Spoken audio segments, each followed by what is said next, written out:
Good morning. Unit 5 states of matter में gas laws वाला topic हमारा चल रहा है और गैस लॉज में हमने 4 लॉज देख चुके हैं अभी तक। Boyle's law, Charles law, Gay Lussac's law, Avogadro's law. आज हम फिफ्थ लॉ पर आ रहे हैं। फिफ्थ लॉ हमारा डाल्टन्स लॉ पार्शियल प्रेशर्स है। इस लॉ को समझने के लिए एक हम एक्सपेरिमेंट देख रहे हैं। जैसे मान लीजिए हमने एक वेसल लिया है और इस वेसल का वॉल्यूम है V वॉल्यूम, और इस वेसल में हम 3 गैसेस मिक्स कर रहे हैं और ये 3 गैसेस ऐसी गैसेस हैं जो नॉन रिएक्टिव है, आपस में रिएक्ट नहीं करती है। फॉर एग्जांपल जैसे मान लीजिए ये हाइड्रोजन है, ऑक्सीजन है, नाइट्रोजन है। जैसे एयर में होती है गैसेस, वही गैसेस हमने इसमें फिल की है। ये आपस में रिएक्ट नहीं करती है नॉर्मल टेम्परेचर पर। तो ये 3 गैसेस हमने इसके अंदर फिल की।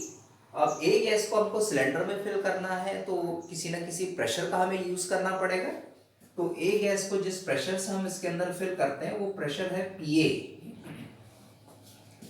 इस पीए को हम बोलेंगे पार्शियल प्रेशर ऑफ ए। ये मीनिंग है इसका। एंड जो पार्शियल प्रेशर होता है वो टोटल प्रेशर की कंपैरिजन में लोअर होता है, स्मॉलर होता है, इसलिए वर्ड यहां पे आता है partial. B gas nature different है गैस का, तो बी गैस के लिए जो पार्शियल प्रेशर होगा वो डिफरेंट होगा। एंड डिफरेंट है तो मान लीजिए इसका पार्शियल प्रेशर है पीबी। सी गैस, इसका नेचर बी और ए गैस से डिफरेंट है, तो जो सी गैस है इसके लिए भी पार्शियल प्रेशर डिफरेंट आएगा, और डिफरेंट आ गया तो इसको हम बोलेंगे पीसी। यानी 3 गैसेस के 3 पार्शियल प्रेशर्स हमको मिल गए।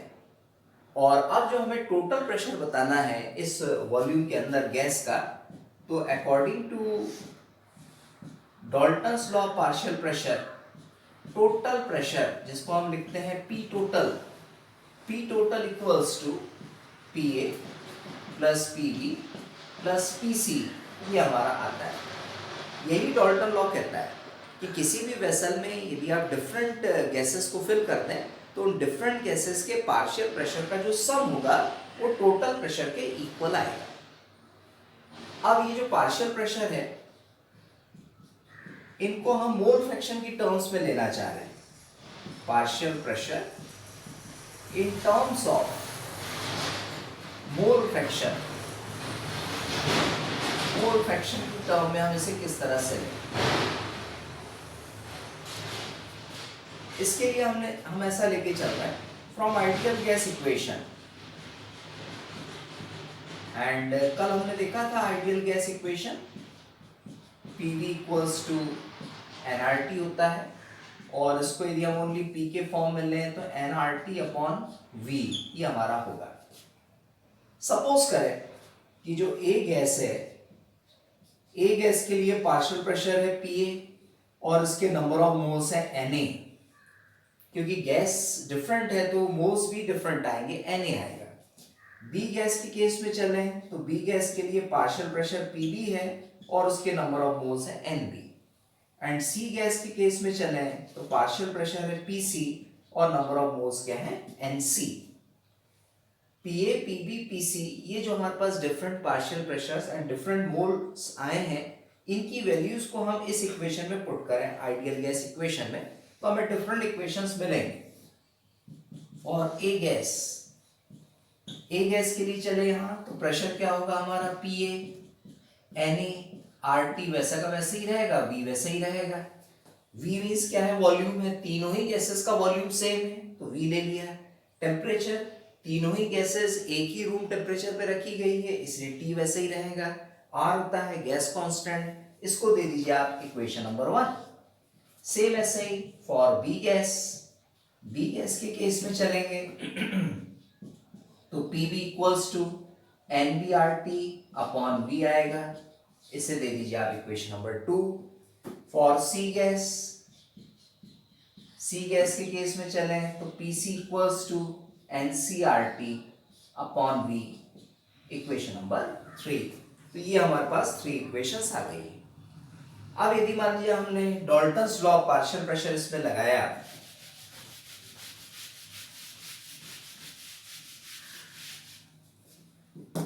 From Dalton's law. तो क्या मिलता है हमें, P total equals to P A plus P B plus P C, और P A P B P C की वैल्यू आप यहां पुट करो। तो P total equals to N A R T upon V plus N B R T upon V plus N C R T upon V, ये हमें मिलेगा। इसमें हमने R T upon V common ले लिया है, तो N A plus N B plus N C, ये हमें मिल रहा है पी टोटल इक्वल्स टू, इसको दे दीजिए आप इक्वेशन नंबर 4।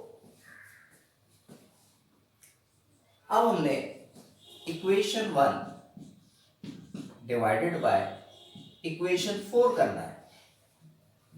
इक्वेशन 1 और 4 को डिवाइड करें। इक्वेशन 1 है P A equals to N A R T upon V whole divided by P total equals to R T upon V, और ब्रैकेट में है N A plus N B plus N C. R T upon V cancel. Next step में देखिए हमें मिलेगा P A upon P total equals to N A divided by N A plus N B plus N C. N A means number of moles of A divided by N A plus N B plus N C, total number of moles of the gases. तो इस term को हम क्या बोलते हैं, मोल fraction of ए। तो ये हमारा एक नया इक्वेशन डिराइव हो जाता है। फाइनली हम कुछ ऐसा लिखें उसको, P A equals to X A into P total. ये जो इक्वेशन है इसकी जरूरत हमें 12th क्लास में पड़ेगी। पी ए से मीनिंग है partial pressure of a gas equals to mole fraction of a multiplied by total pressure of the gases. इस टाइप से इक्वेशन आपने डिराइव करना है। तो ये था हमारा पूरा Dalton's law of partial pressures. अब आते हैं kinetic molecular theory of gases पर।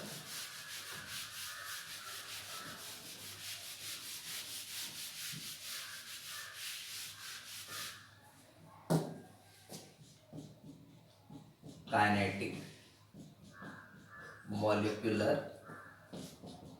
थ्योरी ऑफ गैसेस, और इसके डिफरेंट पोस्टुलेट्स हैं। First postulate, volume of the gaseous molecules,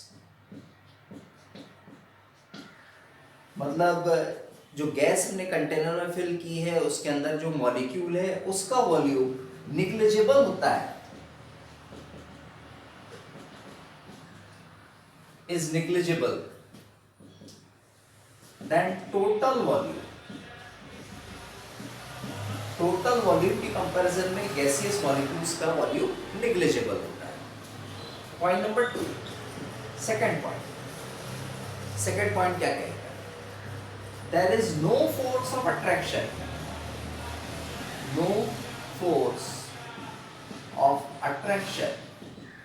between the particles of gases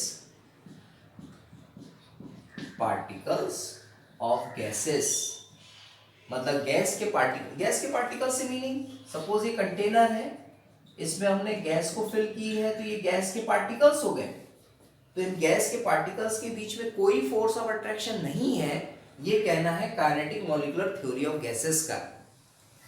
फिर द नेक्स्ट पॉइंट नंबर 3, ये जो हमारे पास पार्टिकल्स ऑफ गैसेस हैं, particles of gases move in all directions, ये all directions में मूव करते हैं,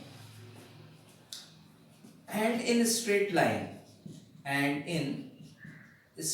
line स्ट्रेट लाइन में ये मूव करते हैं, मतलब किसी भी डायरेक्शन में मूव कर सकते हैं, बट ये कैसे करेंगे, ये स्ट्रेट लाइन में मूव करेंगे। और इनका जो मोशन होता है, मोशन ये कांस्टेंट होता है,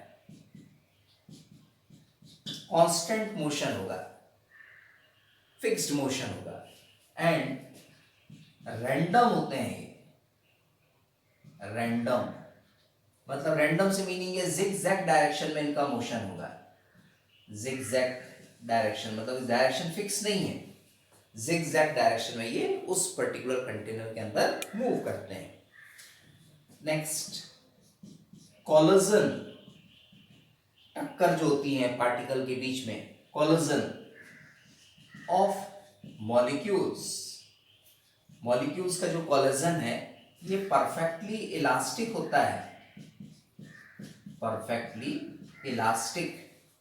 परफेक्टली इलास्टिक होने से मीनिंग क्या है, जैसे मान लीजिए हमारे पास ये कंटेनर है, यहाँ एक पार्टिकल है, ये वॉल से कोलाइड कर रहा है, टकरा रहा है, तो टकराने से पहले का जो मोमेंटम है और टकराने के बाद जो मोमेंटम है पार्टिकल का वो सेम होता है, इसलिए हम इसे बोलते हैं परफेक्टली इलास्टिक नेचर का है ये।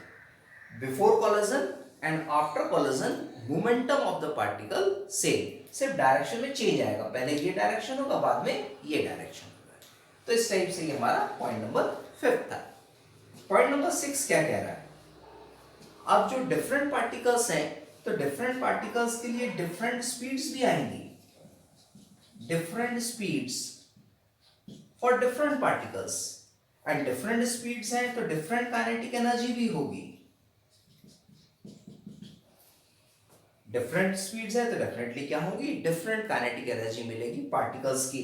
मतलब सपोज इस पार्टिकल की काइनेटिक एनर्जी कुछ और है तो इसकी कुछ और होगी, इसकी कुछ और होगी, इसकी कुछ और होगी, यानी सभी पार्टिकल्स की काइनेटिक एनर्जी डिफरेंट होती है। और वो सारे के सारे पार्टिकल्स की काइनेटिक एनर्जी का एवरेज यदि हम ले लें तो जो एवरेज काइनेटिक एनर्जी आएगी ये प्रोपोर्शनल होती है एब्सोल्यूट टेम्परेचर के। Absolute temperature means capital T, इसके ये डायरेक्टली प्रोपोर्शनल होती है। तो इस टाइप से हमारे ये 7 इंपॉर्टेंट पॉइंट्स है kinetic molecular theory of gases से रिलेटेड। Thank you.